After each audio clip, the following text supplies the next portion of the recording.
చూడండి నా మిరప చెట్లకి ఎలా పురుగు పట్టేసిందో, మొత్తం పురుగంతా తింటుంది. అసలు యాక్చువల్గా కూడా అవతల మనం మిరపకాయలు కొనుక్కుంటాం కదా, వాటికి పురుగు బాగా పడుతుందట. అందుకే వాళ్ళు బాగా పెస్టిసైడ్స్ చల్లుతారట.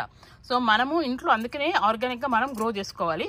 సో దానికి ఎలా చేసుకోవాలో అనేది నేను మీకు చూపిస్తాను. ఇప్పుడు మనము ఒక బౌల్లో వాటర్ తీసుకుందాం. గిన్నె నిండా, ఒక పెద్ద గిన్నె నిండా తీసుకున్నాను నేను. కొంచెం కారపొడి తీసుకుందాము. ఎల్లిపాయలు వీటిని కచ్చపక్క దంచుకోవాలి. అట్లాగే మనకి నీమ్ పౌడర్ అంటే వేపాకు పొడి, ఇది నేను ఇండియా నుంచి వచ్చినప్పుడు తెచ్చుకున్నాను. సో దీంట్లో స్ప్రే బాటిల్ అనమాట. ఇవన్నీ మనం దీంట్లో వేసిన తర్వాత మనం వడగట్టుకోవాలి జాలితోటి. ఎందుకంటే మనం స్ప్రే చేసేటప్పుడు అది రాదనమాట సరిగ్గా. సో దాన్ని ఎట్లా చేయాలో చూపిస్తాను నేను.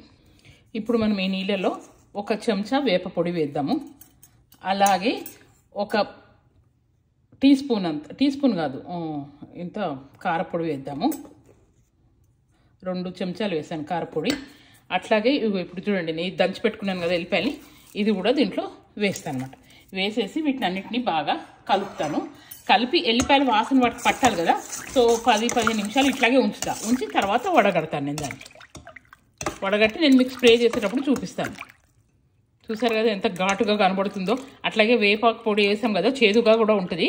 ఇది నాకు తోచిన చిట్కా అనమాట. నేను అక్కడ చదివాను. సో మీకు కనుక ఇంకేమైనా చిట్కాలు తెలిస్తే కనుక ప్లీజ్ కమెంట్లో పెట్టండి, నేను వాటిని ఫాలో అవుతాను. సో దీని తర్వాత అది ఎట్లా ఉంటుందో, పెస్ట్ పోతుందో లేదో నేను మీకు చెప్తాను కూడా. చాలామంది ఈ పెస్ట్ మనము ప్రివెన్షన్ దాంట్లో ఈ డ్రాన్ డిష్ వాషింగ్ ఉంటుంది కదా, అది వేయమంటున్నారు. కానీ నేను అది వేయదలుచుకోలేదు, ఎందుకంటే మళ్ళీ ఇది కెమికల్సే కదా. సో ఇది వేయకుండానే మనము దీంతో ట్రై చేసి చూద్దాం ఎలా పనిచేస్తుందో. నేను ఇది పెట్టి ఓ హాఫ్ అన్ అవర్ పైన అయిపోయింది. సో ఆ ఎల్లిపాయల్ని కొంచెం మ్యాష్ చేస్తున్నాను, సో దట్ దాని ఘాటు బాగా పట్టుకుంటుంది అని. అందుకే గ్లౌస్ వేసుకున్నాను, కారం కదా. ఇప్పుడు మనం దీన్ని వడగట్టుకుందాం అనమాట. వడగట్టుకొని దాన్ని మనం ఆ స్ప్రే బాటిల్లో వేసుకుందాం. ఈ బాటిల్లో వేసుకొని నేను చెట్టుకు స్ప్రే చేస్తాను. ఇప్పుడు ఈ విధంగా దాన్ని మనం స్ప్రే చేసుకుందాం అనమాట చెట్టు పైన. సో చేసుకొని చూసుకుందాము ఎలా పనిచేస్తుందో.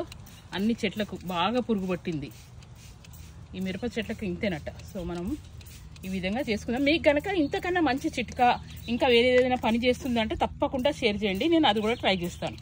ఇది ఎలా పని చేస్తుందో మీకు తర్వాత నేను చెప్తాను.